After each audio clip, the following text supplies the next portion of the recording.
Gara dakhan laga margan fayya qabdu akkam siyaasan Ogosti tun akkam fakkaatti siyaasan Ogosti kana beeytu North America tana girgirii takka jira girgirii sanirraa dandamattanii haa ta'u khawwahuma lama tokko yookaan mataan baduu yookaan maqaan baduu jaa Oromoon khamma dangaalee Oromiyaa irra deemu jiru kun maqaan baduu doon ta'e matumaanuu baduudha waa lama dhabuu deemne jechuudha waa lama dhabuu deemna tokko lafa dhabuu deemna lama eenyummaa keenya dhabuu deemna lafa tan yoo dhabne eenyummaa keenyallee dandamuu hin dandeenyu jechuudha because akkuma American Indians kana if wallalu lafa dhabu khana cufa jechuudha bara nuti Jabuuti turre biiti Jabuuti san nama there was like million angaan cina miliyoona turanii cina miliyoona turanii amma namni heddummaate namni akkamalee heddummaate bakkan qabanii biitisam yo baharirra garagalee achi buutee miila bakar waareettaati tanaaf gaa lafa Oromoo tana weeraruu qabanii dirreen dhaawaa it is the first target guddaadha inuma amma gaala rabbee deemu tokkoon arke kale fardi Oromoodhaaf eenyummaa Oromooti fardi eenyummaa Oromooti Oromoon fardaan boona Fardan dabala, fardani bona, fardanis gala jechuudha Oromoon. Fardi bareeda Oromooti. Namu waan ittiin bareedu qaba. Oromoon farda waa hedduuf jaalata. An akaakoon kiyya farda tokko qaba. Akaakoon kiyya bakkaan adda farda qaba. Innis gulufsiisa laga keessa fardi faaya Oromooti jechuudha.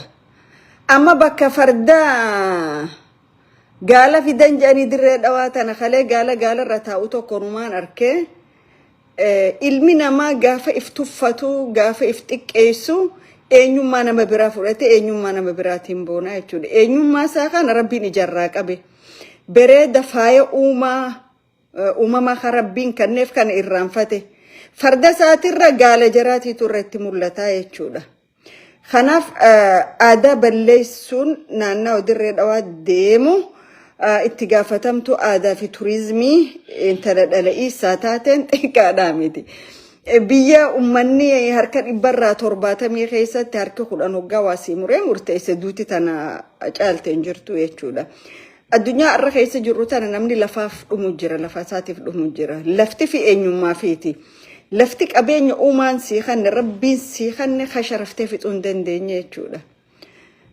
arra Oromoon biyyoota ollaa sanii takka dhayxee mana qorqorroo takka gadhaachuu hin dandeessu jechuudha so ummanni Oromoo waan lafaatiif waan daangaa kana laafaan laaluun qabu this is very serious matter jechuudha waan hedduu irra deddeebi'amee ilaalamuu qabu jechuudha gaafa namni hantuunni alaa dhufee kamanaa baasaa jedhan gaafa gaalli dhufee farda kee manaa baasu teessee ilaaluun sirran jiraatu jechuudha dhaloonni garaa malee mataaniyyaanni kun eessaa Oromoo keessa guuteen angaafii na keessa bubbulaa jirtu dhaloota mataan lafa deemu kamiilli ol garagalee deemutu lafarra guutee jechuudha dhaloota onneen timaatimiitu lafa tanarra guutee jechuudha Oromoo keessa so ammaan Oromoon waan itti deemu jiru kana yoo laallanne waan itti deemu jiru kana karam deemu jira eessa nageessu jira yoo laalle Oromoon biyyuma isaa keessatti badii gurguddoof aggaamatamee jira jechuudha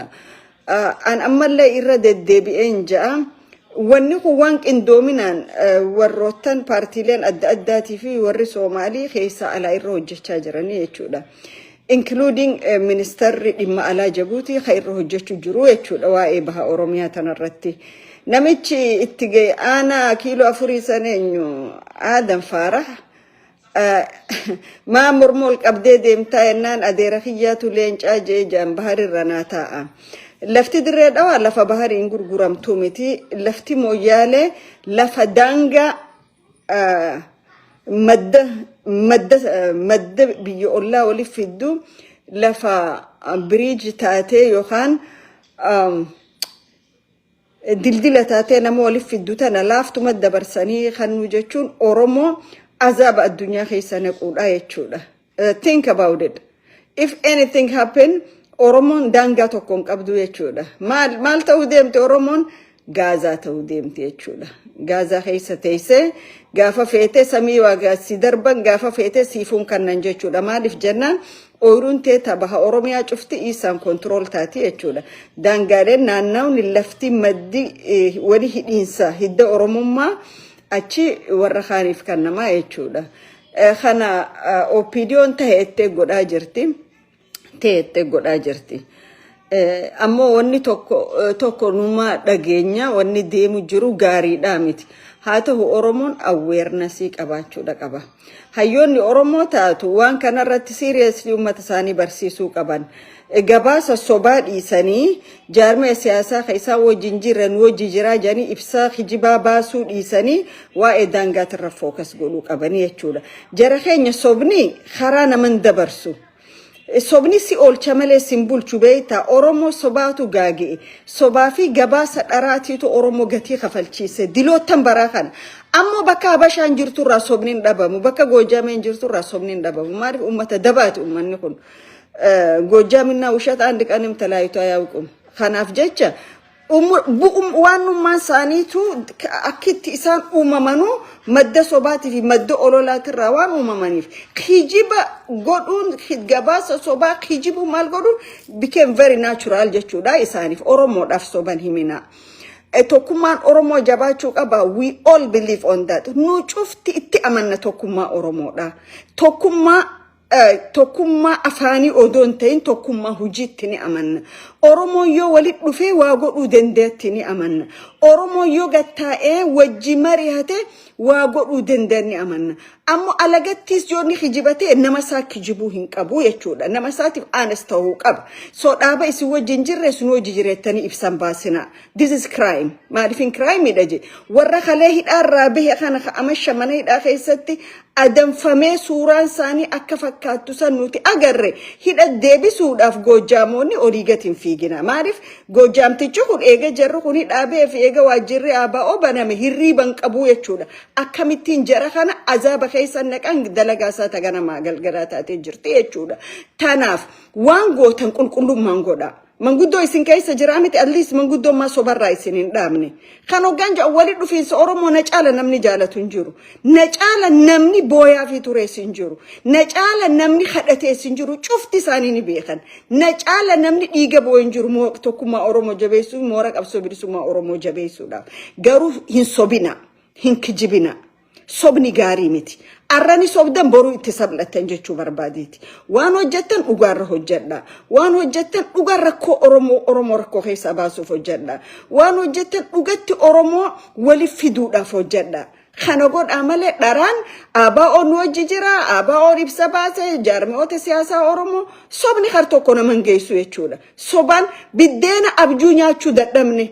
Sobaan wal gammachiisuu dadhabne. Okay? Alaga sobi. Garuu warra keessan beekuttiin sobina.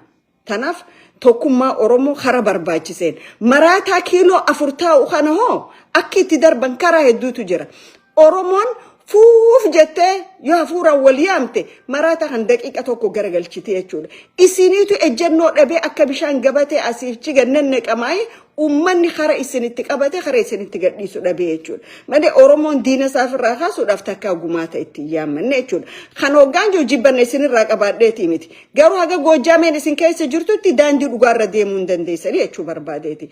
Kan taatu maal na yaadachiise Saddam Huseeniitu bara qabame tokko boolla takka keessa haasa'u. Ana Saddam Huseen eessaa akkana bookkisa jechuu turan. Sagalee leencaa tana baase. Illaan inni goda keessa taa'eetu ol bookkisuu ture. Khalee waan akkasiitiin dhagee bookkifni kun hedduunsaa waan ABO irratti xiyyeeffateedha jechuudha. Jara keenya nama isin guddisee asiin isin geenyaatina. ABO'n dhaabuma khalee nu cufti keessa turre keessallee jiru gariin keenya. ABO'n khalee isin qaree isin guddisee isin nyaachisee isin kunuunsee keessaafuu isin faa bifa addaatiin isin qabeeti arra cinaacha kanaan isin gee. Hoggaa ol baatanii daandii moyyaalee inumaa karaa saaqe kasarbamu ABO dheettan xiqqoota kan qaanfattanii. anyways dandi gojamirra ol sene wallagga baha faannon ganama galgal turaab gootuun orkun dandenye kamoyyaalee fa booranu nufirraa orkaasanitti rakkatina jechu barbaadeet kaleen cabbaroodani arraka adurreetti miu injeina miu bakka kalee jirtan arran jirtan bakka kalee itti bokkisaa turtan arran jirtan waan gootanni beeytan waan silaa khalee khophaa godhachuu dandeenyu waan silaa khalee khophaa ittiin milkaa'uu dandeenyu cufa nyaatanii liqimsitanii amma gabbaatanii dhalaanadina okay kana kaniin jechuu barbaadu daangaan Soomaalonni akkuma dhaadatanii jiranii amma ONLF faatu ibsa baase ONLF gaafa inni dhoqqee keessa gara gaggalaa ture lubbuun keessaa bahaa turte ka lubbuu itti deebise adda bilisummaa Oromooti bakkaan anjirutti jechuudha wali qabnee waan bakka adda wal faffacaafte mee hiree wal fakkaatu qabna yaa warra ONLF abdii sin kutatina qabsoorra abdiin hin kutatamtu khoota yenne kolkolee asiifichi bakka 190 wal ciccirte wal qabnee Norway geessine People's Alliance for Democracy and Freedom jenne gadhaamne jechuudha nama isii goone koratti aanu magaalaa Asmaraa godhanne jechuudha we brought them from nowhere jechu saniitu arra Oromonuutu qabsoo barsiise jette jechu Soomaaliin tun qaaniin qabdu beektu Soomaaliin qaanuma hun qabdu tanaf ONLF ibsi inni lafa Oromiyaa rabbaasaa jiru kun addi biyyoolessa ogaadeen gatiidha isii kafalchiisaa jechu barbaadeeti kana cufa ammoo ka godhe marata ga Oromoo keessa amata kana marataatu heddummaati keessaa fi alaayisi خنا تشوف خخراء سابنة مرات كيلو أفرتاو يشودا مرات كيلو أفرتاو خره الدوني أورمو دين هوري يشودا خانتا مرات بك جديتاو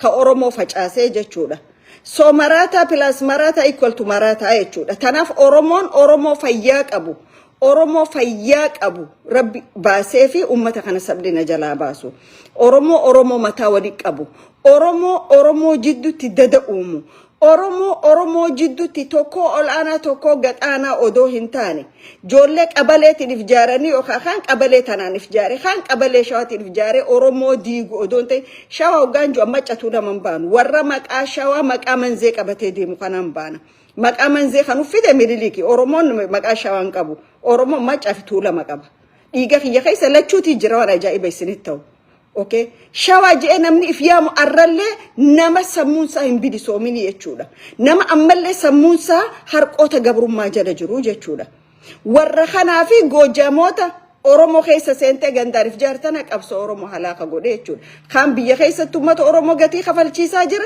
kan bakka biraatti ummata Oromoo gatii kafalchiisaa jira jechuudha soo kanaaf Oromoon wal mari'achuun sirriidha wal jala deemuun sirriidha wal dhaggeeffachuun sirriidha ammoo ammallee wayin dhaamaaf warra horii dhufe kanaaf gaafa wal loltanii mas afaan wali buutan rabbiin afaan keessan keessa deema haa kaayuu hin jeta kada dura rabbiin afaan keessan keessa deema haa kaayuu rabbi wali isin galche ala isin haa galchu rabbiis gabaasa sobaatis akka dhaabdan rabbi isin haa gargaaru odoo abaawwan isin wajjin jirre nu wajji ibsa baasettanii kagootan kanarraa soba kanarraa rabbi isin haa qabu ammoo tari arraba ilkee wal dhawa gaafa wal dhoytan abalu miliyoona maqaa miidiyaatiin hate abalu kaampaanii 23 biyya keessa qabatanii maqaa waliin balleessina bor waliin deebitanii wal qusadha maaliif Oromoon hoggaa waliin dhuftus waliin qusattu hoggaa adda deemtus waliin qusattu jechuudha kana boru jaalalti arraatun itti fufuu dandeessi deemaa fi aanan taate anammoo akka deemaa fi aanan taate itti fuftu warra fedhu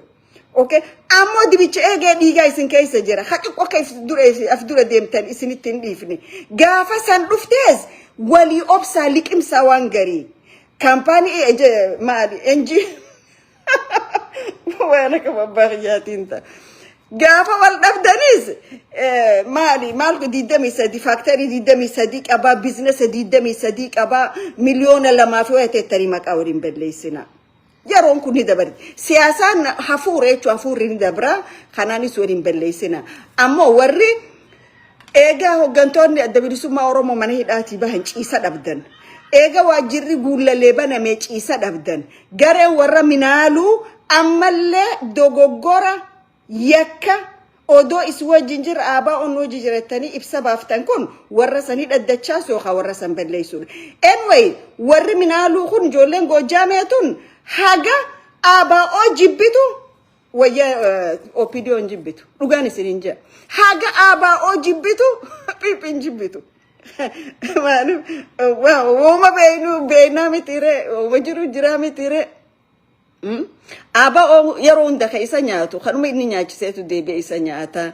kanuma inni kunuunse deebi'e isa nyaata kaisa fu gangistaroota kana addi bilisummaa Oromoo akka ajaa'iba kunuunse me jolle baratte hegere wani godaje guddise garu dumarrattu ABO yakutti ABO belleessutti ABO xiqqeessu gattaa'e jechuudha so ammallee hawwii fi dhidhiitan isin dhidhiidachaa jirtan hogganoota ABO kan eliminate godhuudhaaf isiniin milkaa'uu jechuun barbaada isiniin milkaa'uu gan kana joo Oromoo toorra taataniif jibbannan qabu I have big respect for you guys kabajaan isinii qaba ammoo waa lama godhaaga waa lama haa goonu waa lama hoggaa gootan wanni Oromoodhaaf ifa godhuun isinirra jiru Republic of Oromiyaaf qabsooynamo Ethiopia Demokraatoyte keessa gaafii ummata Oromoo deebiti lameen kan adda baasaa ummataaf maaliif galiin keessan kabiraatee ummata gatiin kafalchiisinaa jechuu barbaadeeti wanni onnee teessanii yaaddaniif wanni arraba keessaniin jetta wal dhabaa jechuudha okay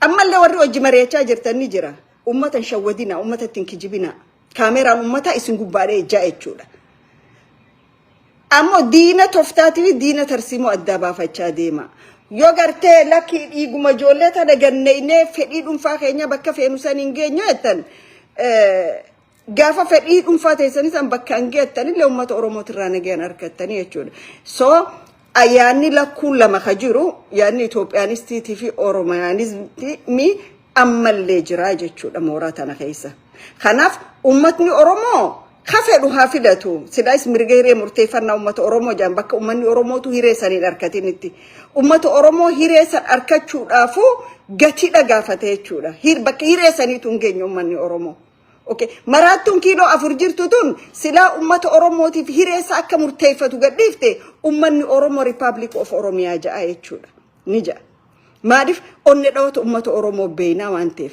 ummanni Oromoo itti amana garuu warri kun itti amanuu jechuudha Tanaf me debate goda hijib amma hijibdani dhaabota siyaasa Oromoo wali dhufe ibsa baasetan dhaabonni siyaasa ABO nakesi wajin jiraniin beeka me wali kota waltaji mari qopheessati ummadni Oromoo Ethiopia Demokraatoyis gaafil Oromoo akka deebitu barbaadamo mo Oromiyaa wala boomte barbaada Ethiopia jaus majority jala deemta jechuun majority rule minority right Oromiyaa yoo JS gati barbaadu san kafalamee fi wareeyni itti kenname Oromiyaa san mirkaneessaa jechuudha garuu isinittiin amantan akka isinittiin amanne amal lama sadeen kana diigomsa isin mooraa hidhannoo keessa gaggeessaniitu ragaa hedduu ta'a jechuudha kanaaf marii ummataaf bana nuti khanaaf deemna khana ja ummatan sobina ummat Oromoo sobuun haaysin dhagamu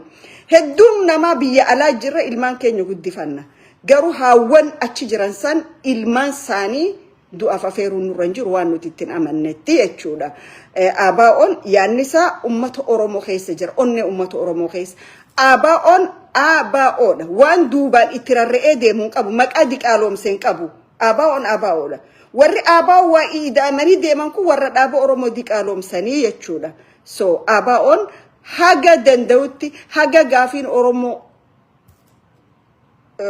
bakka arkattutti ni qabsaawaa jechuudha ajaa'iba waan isinitti qabsoo hidhannoo caala qabsoo karaa nagaatiitu wareega nama kafalchiisa qabsoo karaa nagaatiitu gatii nama kafalchiisa jechuudha garuu dhumnisaa hinjifannoodha ta'a maaliif biyyoota hedduu keessa san agarree jechuudha okay qabsoon hidhannoo badduu jechuu hooti miti waraana bilisummaa Oromoo lubbuurraan jaalan I just love it hedduun jaaladha from my deep heart onneetiya keessa okay but campaign nama dhuunfaatii fi leadership kufaa keessa harka bu'ee jechuudha kanaaf waraanni bilisummaa Oromoo akka qinii wal caccabsee kan ganee kan ammoo rabbiin keessanuu anaa jedha taa'ee bookkisaa jechuudha namni waa takka na godhun jiru an dhugaa dubbachuuf namni baajata naa kafaluu sin jiru Oromoon dadhabbiisaa baree jabina jijjiirrachuu Oromoon bakka itti kufe beekee akkamittiin ka'aa lachuu Oromoon garaagarummaa isaa dhiphisee kara yaada Oromoo furuu dhufuun murteessaadha jedhee namatti amanuu jechuudha. Garuu nama waaqeffachuun waan hin jirre ni jira jechuun waan jeedalloodhaan leenca jechuun adurreedhaan qeeransa jechuun hin danda'amu jechuudha kana booda. Wal agarre teestis wargoone fel gootanii jirtan.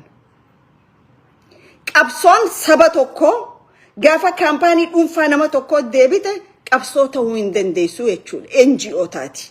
NGO zala eenyu Goojamtichaati jechuudha. Kana jechuudhaaf waa takka wanni isin nagootan hin jiru. I am Oromo. An intala Oromooti. Waan Oromoo dubbachuuf hayyama naman gaafadhu. Makaan qabu Oromtitti qulqulluudha. Okay? Akkasitti haa hubanne waliin deemnu.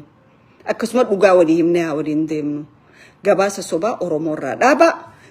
Manguddoon ijoollee gorsaa yoo ol ka'aa isiniin jaan ol ka'u yoo taa'aa isiniin jaan taa'u yoo dubbadhaa isiniin jaan dubbachuu yoo afaan qabadhaa isiniin jaan qabachuu qofaa miti. Manguddoo wanni nama keesseessuuf waan dogoggore sirreessuuf waan bade qaceelchuudhaaf garuu wal taajjabna. Abbaa fedhawaan Oromooti irratti ama 100 umriin na dura jiraadhu umriin na dura jirta jeesiif irraan dabru jechuudha. Karaa manguddootiinis felgoonee jirra. Okay. Kanuma fayyaata galatooma gabaasni sobaa dhaabbatu tokkummaan Oromoo haa cimu. Oromoon qabsoosaa haga gadiin ga'utti haa qabsaa'u daangaan Oromoo haa kabajamuu jenna. Opinion daangaa karaa Moyyaalee Gaza Ogaden saniin gurguratteen se'a Ogaden Gaza kanneen fi lafa fudhannee jaboo ja'a. Anyways biyya namaa fudhachuu ittiin abjootta garuu galman gahu abjoochuun ni danda'ama. Maal jettee ati tiyyata akka miskiinni yoo abjuudhaan dhadhaan dhuyne maal xittoo itti facaayetti. So amma hoggaa garii odoo teessuu wayii abjootta. Si addunyaa biraa kaafaa keessa jiru abjootta. Dhugaadha si fakkaata hoggaa kaatuun jirtu. Nu cuftinuma abjoonna barwaa hoggaa kaanu humaan jiru jechuudha. Kanaaf warri Soomaalii haa abjootanii rakkoo tokko hin qabu.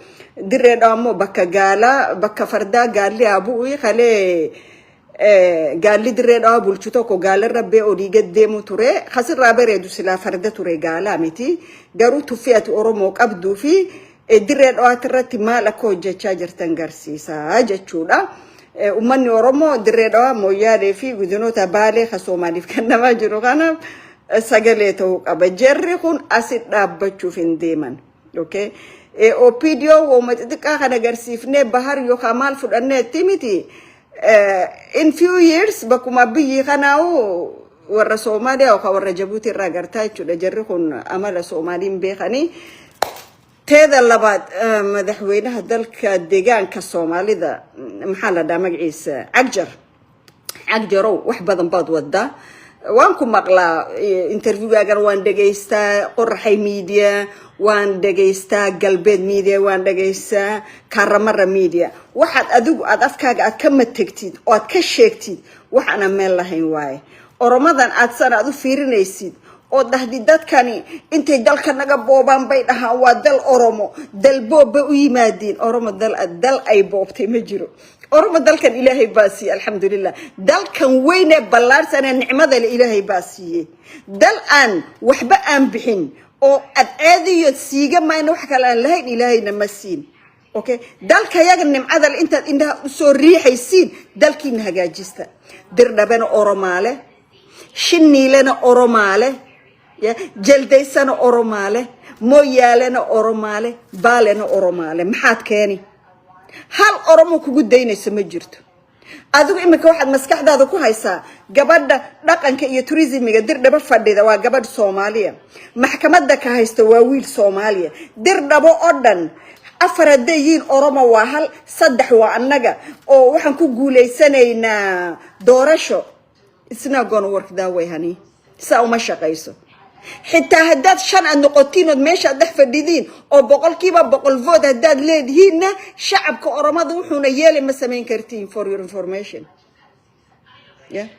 لكن درنا به دعس الآن نتكجب حديث يسكت دين ده كويس ليه دجنادان عيسى مساكين تاكل بميل لو رارايو الرير غورا مرنا ادي دبا سوده مرنا جيل دبا سوده فيرنايا halku roobku ka soo daaya halkay nicmo jirta oo xoolihiisa iska wata dadka nabadda uu la dhex noolaade dadka isku daaya dalka dhinaca mooyaalaad qaadateen oo u kala qaybisateen oo dhahdeen intan giribaale intan daarood baale intan jaarsaale jaarsa inay oromo tahay lama socotid ya jaarsa dagay inay yiin lama socotid jaarso inuu oromo yahay lama socotid dhulka jaarso ila iyo wajaal inuu yahay lama socotid alla Soomaaliga wasaanidu baadi bicadale illa war masaan u baad doqontihiin dad waaye araga iyaan nimoodi jire dad ilbaxaan nimoodi jire illa dad xaq bini aadan ku ooyabatihiin mooyaalaad helaysidna ma jirto dirdhabood helaysidna ma jirto jincasanood helaysidna ma jirto waa habeenkii xalay tagay riyada aabihiin haddaad maskaxdaad ku haysid ood ku heesi jirteen inaan ka hadhay hamoodin inaan ka hadhay ha eegin waliba herariya hawaas habeen dambe waan hayaa biya hawaash baasun kugu noqon halkeed ka mari taa daraaddeed Mustafa Cagjar iyo aadan yaa la dhahaa kani Abiy Ahmed ku xigiinkiisa ya ina shida kan lacagta koriyo hoos u daadadinaya dadka lacagta u qaybinaya maskaxda oromada inuu roogo isku tijaabinaya maaha aadan faaraxow baddi durdurki ee abays ahaaye iyo dabratinsaa iyo waxa qaaday oo maqala ku ride adna intuu qaadu Jabuuti kugu ridi waliba shinniila kuma geenayo waxyaaba okay bishaan galaani abays ahaaye faafuudhe maqala galche aadan faaraxiis biyita aanu gana dhafuudhe bahar Jabuuti tindhaw isaan taani gana magalgal oromo rashiraya danimiti bagan afaan kaysan beexay gana magalgal waan isin dubatan isin jaradeemi habeen ya drar baan daba socda waxa idinku aad ka sheekeynaysiin oo journal ma noqon oday waxa waayeel ha noqon wadaad ha noqon aqoonsi ma noqon doctor professor habeen ya 24 saac sa oromada u jarjaranaysiin kun jaaxi maysiin kun heli maysiin taasida u ogow Oroma iskale Oroma iskale ya khanumanin fita akuma Oromon joo boranni angafa Kenya garin iga Kenya gabri saba Kenya Oromian biyatenya Oromon hiddadalota Kenyati warri gabron fatahun asi khara afrank allo khana ummata ciccirani gosafi gandana ka isaaniti biyasaani diiganitti khara kibba khanais akasi ciccira jiran jechuudha tanaf Oromon adabahun qabu Oromo wali dhufu qaba median Oromo cufti waan kanarratti advocate godhutu irra jira jechuu barbaadeeti fayyata galatu